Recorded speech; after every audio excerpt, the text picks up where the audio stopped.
اگلا سوال ہے، بنی اسرائیل کی ہسٹری میں اصحاب سبت کون تھے جن کو اللہ تعالیٰ نے عذاب دے کر بندر اور خنزیر بنا دیا؟ آج کل کے بندر اور خنزیر کیا انہی کی اولاد ہیں؟ اس حوالے سے قرآن و سنت کی روشنی میں بالکل صحیح موقف بیان فرما دیں۔ پہلی بات ہے، آج کل کے جو بندر اور خنزیر ہیں یہ ان کی اولاد نہیں ہے، بندر اور خنزیر ان سے پہلے بھی ایگزسٹ کرتے تھے۔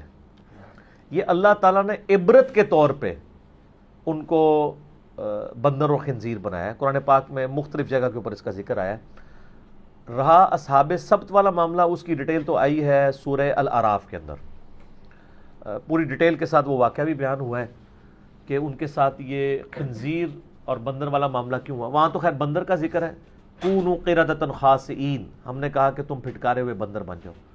وہ بندر اس لیے بنے تھے کہ وہ اپنے دین کے اندر ہیلے بہانے کیا کرتے تھے، یعنی حلال چیزوں کو حرام اور حرام چیزوں کو حلال کرنے کے لیے مختلف طریقے ڈیوائز کرتے تھے۔ جس طرح میں نے بتایا نا کہ فقہ حنفی میں کئی ایک چیزیں ہیلوں کی شکل میں انہوں نے یعنی کی ہوئی ہیں، یہی فارم یعنی وہی خرابیاں پہلی امتوں میں موجود تھیں۔ وہ اگر آپ ڈیٹیل دیکھیں نا تو السبت عربی میں کہتے ہیں ہفتے کے دن کو، تو سورہ بنی اسرائیل کے اندر اس واقعے کی ڈیٹیل آتی ہے کہ اللہ تعالیٰ نے بیسیکلی ہفتے کے دن یہودیوں کے لیے شکار کرنا منع کر دیا ہوا تھا، اور ان کی گزر بسر آپ کو پتہ ہے شکار کے اوپر ہو رہی تھی، کیونکہ 40 سال تک وہ سرائے سینا میں بھٹکتے رہے۔ حضرت موسیٰ علیہ السلام کی بددعا ان کو لگ گئی، جو سورۃ المائدہ میں آتا ہے، جب انہوں نے جہاد سے انکار کیا۔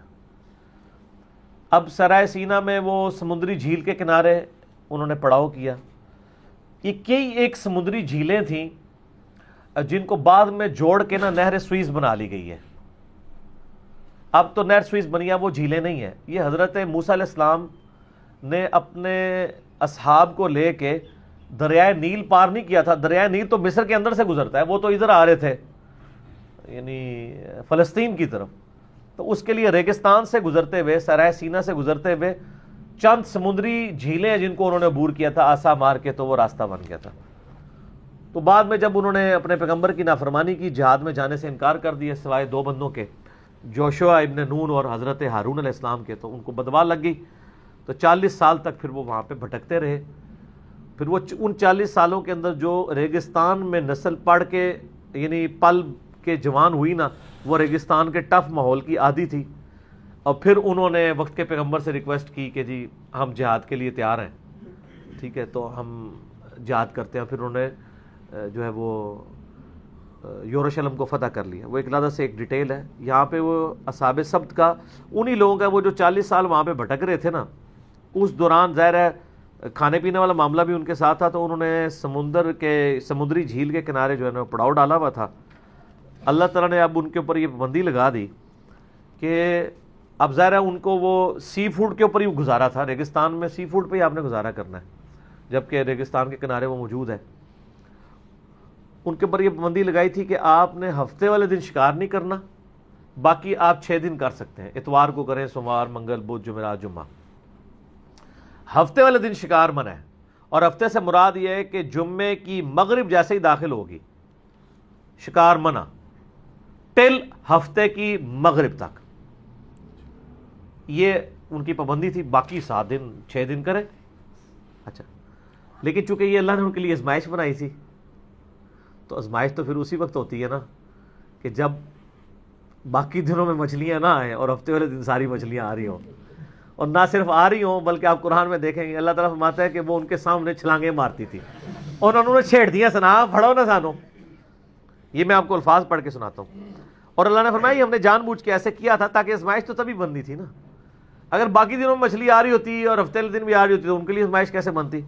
اعوذ باللہ من الشیطان الرجیم، سورۃ الاعراف آیت نمبر 163، پارہ نمبر 9 میں، وَاسْأَلْهُمْ عَنِ الْقَرْيَةِ الَّتِي كَانَتْ حَاضِرَةَ الْبَحْرِ، ان سے پوچھئے ان بستی والوں کا حال جو کہ ایک سمندری جھیل کے کنارے آباد تھی، اذ يعدون فی السبت اذ تأتیہم حیتانہم یوم سبتہم، جبکہ انہوں نے ہفتے والے دن کے معاملے میں حد سے تجاوز کیا، جبکہ مچھلیاں جو تھی حیتانہم یوم سبتہم شرعا، وہ ہفتے والے دن چھلانگیں مارتی تھی ان کی نظروں کے سامنے، ٹھیک ہے۔ اب پورا ہفتہ مچھلی نظر آئے، ہفتے والے دن مچھلیاں جناب اس طرح سامنے ہیں کہ وہ ہاتھ سے بھی پکڑی جائیں، اتنی زیادہ مچھلیاں آ جاتی تھیں، تو پھر کدھر صبر ہوتا ہے؟ وَيَوْمَ لَا يَسْبِتُونَ، اور جب ہفتے کا دن نہیں ہوتا تھا، لا تأتیہم، کوئی مچھلی نظر ہی نہیں تھی آتی، پورا پورا دن جال لگا کے بیٹھے رہتے تھے۔ کذالک، اس طریقے سے، نبلوہم بما کانوا یفسقون، اللہ نے انہیں آزمائش میں ڈال دیا ان کے فسق کے بدلے میں، یعنی ان کے اندر خرابیاں موجود تھی تو اللہ نے ان پہ یہ بھی آزمائش کے طور پہ ایک اور شریعت کی پابندی ڈال دی۔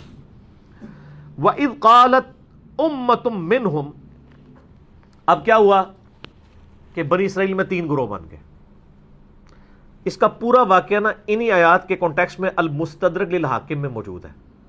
میں نے پہلے بھی کئی دفعہ بتایا، قرآن کی بیسٹ تفسیر صحیح بخاری کا کتاب التفسیر چیپٹر، جامعہ ترمذی کا کتاب التفسیر چیپٹر، اور المستدرک للحاکم کا کتاب التفسیر چیپٹر ہے۔ اور یہ بات الفوز الکبیر فی اصول تفسیر میں شاہ ولی اللہ دہلوی نے بھی لکھی ہے کہ قرآن کی سب سے بہترین تفسیر 3 حدیث کی کتابوں میں وہ احادیث ہیں جو ان آیات کے شان نزول کے کانٹیکسٹ میں، تو وہ پوری حدیث ابن عباس رضی اللہ تعالیٰ عنہ سے ملتی ہے المستدرک للحاکم میں۔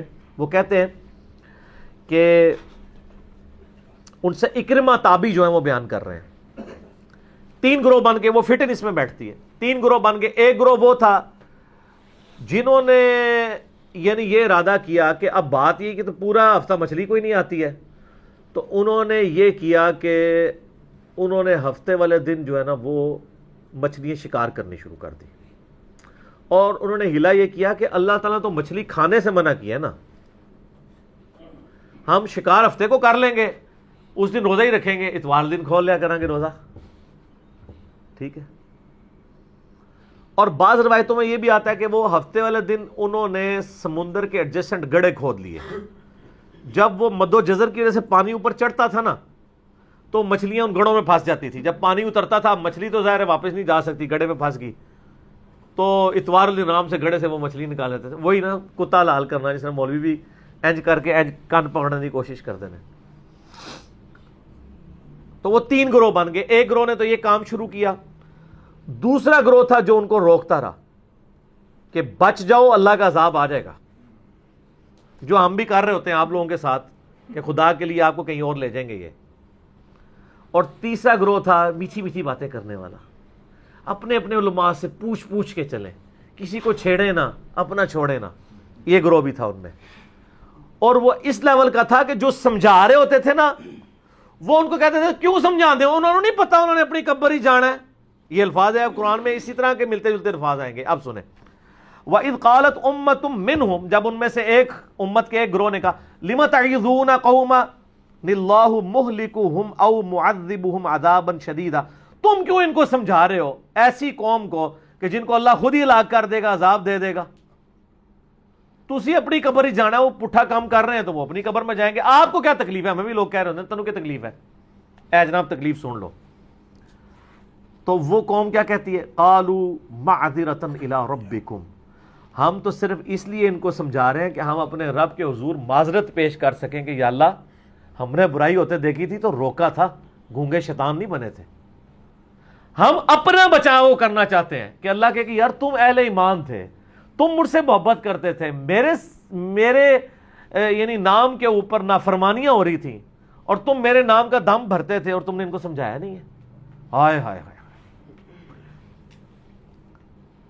قالوا معذرۃ الی ربکم ولعلہم یتقون، یا پھر یہ ہے کہ ہم انہیں ڈرائیں تو یہ باز آ ہی جائیں، یہ بھی دوزخ میں جانے سے بچ جائیں۔ جس طرح دنیا میں لوگ کسی کو گڑھے میں دیکھتا ہوا کسی اندھے کو دیکھیں نا تو وہ پکڑ لیں گے، لیکن ایک بندہ جو ہے وہ دوزخ میں جا رہا ہے اس کو پکڑنے کی کوشش نہیں کرتا کہ اس کو سمجھا دیں کہ ان عقیدوں کے ساتھ تو دوزخ میں تو چلا جائے گا۔ فَلَمَّا نَسُوا مَا ذُكِّرُوا بِهِ أَنجَيْنَا الَّذِينَ يَنْهَوْنَ عَنِ السُّوءِ، جب انہوں نے بھلا دیا ہمارا حکم جو اللہ تعالیٰ نے ان کو دیا تھا، یعنی انہوں نے وہ مچھلیاں پکڑنی شروع کی، تو اللہ تعالیٰ فرماتا ہے تو ہم نے نجات دے دی صرف اس گروہ کو جو ان کو برائی سے روک رہا تھا۔ وَأَخَذْنَا الَّذِينَ ظَلَمُوا بِعَذَابٍ بَئِيسٍ بِمَا كَانُوا يَفْسُقُونَ، اور ہم نے ان ظالموں کو عذاب میں گھیر لیا بسبب اس کے جو وہ فسق اور برائی کیا کرتے تھے. فلما عتوا عما نہوا، جب انہوں نے حد سے تجاوز کیا اس معاملے میں جو ہم نے ان کو منع کیا تھا، ما نہوا عنہ قلنا لهم كونوا قردة خاسئین، تو ہم نے ان کو کہا کہ تم سب کے سب پھٹکارے ہوئے بندر بن جاؤ. وہ سب کے سب بندر بن گئے. اب یہ بڑی حیران کن بات ہے، اللہ تعالیٰ نے 3 گروہوں کا ذکر تو کیا یہاں پہ، کہا کہ بچائے وہ گئے جو لوگوں کو برائی سے روکتے تھے، جو خود برائی نہیں کر رہے تھے ان کو اللہ نے اس قابل نہیں سمجھا کہ یہاں پہ ذکر کریں. ان کا ذکر کیا جو تباہ ہو گئے، اور ان کا کیا جو بچا لیے گئے. اب المستدل الحاکم کی اس حدیث کے اندر آتا ہے کہ ابن عباس کے پاس اکرمہ آئے اور کہتے ہیں کہ میں نے دیکھا کہ ابن عباس نے قرآن پاک گود میں رکھا ہوا ہے اور زاروں قطار رو رہے ہیں. تو میں نے ان کو تسلی دی، میں نے کہا حضرت کیا ہوا؟ ان کا میں سورۃ الاعراف کی آیات پہ پہنچا ہوں اور میں اس بات پہ رو رہا ہوں کہ وہ تیسرے گروہ کے ساتھ کیا بنا ہے. کیونکہ ہم بھی اپنے حکمرانوں سے کئی برے کام دیکھتے ہیں اور ہم ان کو روک نہیں رہے ہوتے ہیں. انہوں نے اپنی ٹینشن پہ گئی نا، آگے خود سمجھ لو آل امیہ دا دور سی. اچھا کربلا ہر جگہ ہی آ جاتی، کیا کریں؟ وہ کہتے ہیں کہ جی وہ رو رہے تھے کہ ہم تو یہ درمیان والی کیٹیگری بنے ہیں. تو کہتے ہیں اکرمہ نے کہا کہ میں نے کہا ابن عباس اس میں رونے والی کون سی بات ہے؟ انہوں نے کہا رونے والی یہ بات ہے کہ قرآن میں یہ تو اللہ نے بتا دیا ہے کہ جو برائی سے روک لیتے ان کو نجات مل گئی، جو برائی کر رہے تھے ان پہ عذاب آ گیا اور وہ بندر بن گئے. وہ تیسرے گروہ کے ساتھ کیا بنا ہے؟ ان کو اللہ نے بچایا ہے یا برباد کیا ہے؟ وہ اللہ نے ذکر ہی نہیں کیا. ان کو اپنی ٹینشن پڑ گئی کہ ہمیں بھی چاہیے کہ ہم برائی سے روکیں. اچھا پھر اسی حدیث کے اندر آتا ہے کہ ابن عباس کہتے ہیں کہ جی یہ جو لوگ تھے نا، ان کا بندر ہونے کا کیسے پتا چلا؟ کہ وہ شہر کی ایک فصیل تھی نا، جب یہ لوگ اس شکار سے باز نہیں نہ آئے تو جو منع کرنے والے تھے اور جو دوسرے لوگ تھے وہ دونوں وہ شہر چھوڑ کے وہاں سے کہیں اور چلے گئے سمندری کنارے سے. ان کو پتا تھا اب ان پہ عذاب آ جانا ہے.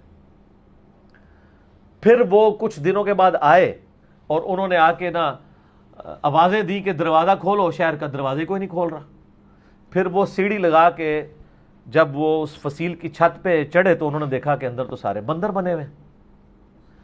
پھر اندر سے جا کے انہوں نے دروازہ کھولا، اندر گئے تو ان کو یہ کیسے پتا چلا کہ وہی بندر بنے ہوئے تھے؟ وہ حاکم کی روایت کے اندر آتا ہے کہ جس قبیلے کے جو لوگ اس میں شامل تھے نا، وہ سب اپنے اپنے قبیلوں کے لوگوں کے ساتھ آ کے لپٹ گئے وہ بندر، اور انہوں نے رونا شروع کر دیا، جس سے ان کو پتا چلا او یہ تو ہمارے قبیلے کے لوگ ہیں جو بندر بن گئے ہوئے ہیں. تو وہ کیا کچھ نہیں تھے کر سکتے ان کا، میں تم نے پہلے ہی سمجھایا تھا. تو یہ پوری روایت کو ڈسکس کر کے ابن عباس کہتے ہیں کہ جو اللہ تو قرآن میں کہہ رہے ہیں کہ جنہوں نے روکا تھا ان کو ہم نے بچا لیا، اور جو یہ کام کرتے تھے ان کو برباد کیا. تیسرے گروہ کے ساتھ کیا بنا؟ تو اکرمہ کہتے ہیں کہ میں نے ابن عباس کو تسلی دینے کے لیے کہا کہ امید ہے اللہ سے کہ اللہ نے ان کو چھوڑ دیا ہوگا، کہ انہوں نے یعنی برائی میں انوالو نہیں ہوئے ہیں، آپ ٹینشن نہ لیں اس معاملے میں. اس پہ خیر روایت کنکلوڈ ہو گئی ہے. اب پتہ نہیں ان کے ساتھ کیا ہوا ہے، لیکن ذالک اضعف الایمان، جو صحیح مسلم میں حدیث ہے، برائی دیکھو تو ہاتھ سے روکو، ہاتھ سے نہیں روک سکتے تو زبان سے یہ زبان سے ہی روک رہے تھے، ہاتھ سے نہیں روک رہے تھے. اور جو زبان سے نہیں روک سکتا کم از کم دل میں برا جانے، لیکن کہا ذالک اضعف الایمان، یہ ایمان کا سب سے کمزور درجہ ہے. اور وہی ہوا ہے، وہ کمزور درجے والوں کو اللہ تعالیٰ نے ان کا ذکر کرنا بھی گوارا نہیں کیا. یہ بھی اللہ تعالیٰ کے غصے کا اظہار ہے. البتہ اس میں یہ ہے جو شرعی حکم ہے احادیث کی روشنی میں، وہی ہے کہ اگر کوئی شخص برائی خود نہ کرتا ہو لیکن کسی کو منع بھی نہ کرتا ہو، تو دنیا میں جب عذاب آئے گا نا، تو احادیث میں اور سورۃ الانفال کے تحت، سورۃ الانفال میں بھی آیات موجود ہیں کہ جب عذاب آئے گا سب پہ یکساں آئے گا. ہاں آخرت پھر ان لوگوں کی برباد ہوگی کہ جو لوگ برے کام کرتے تھے، آخرت میں اللہ تعالیٰ ان کو بچا لے گا جنہوں نے خود نہیں کیا. لیکن دنیا میں جب عذاب آئے گا تو سورۃ الانفال میں ہے کہ پھر خاص ان لوگوں پہ نہیں آئے گا جو برائی میں انوالو تھے، بلکہ ان لوگوں پہ بھی آ جائے گا جو ان کو روکا نہیں کرتے تھے. یعنی یہ اس کا یعنی شرعی حکم اس حوالے سے موجود ہے. ٹھیک ہو گیا جی؟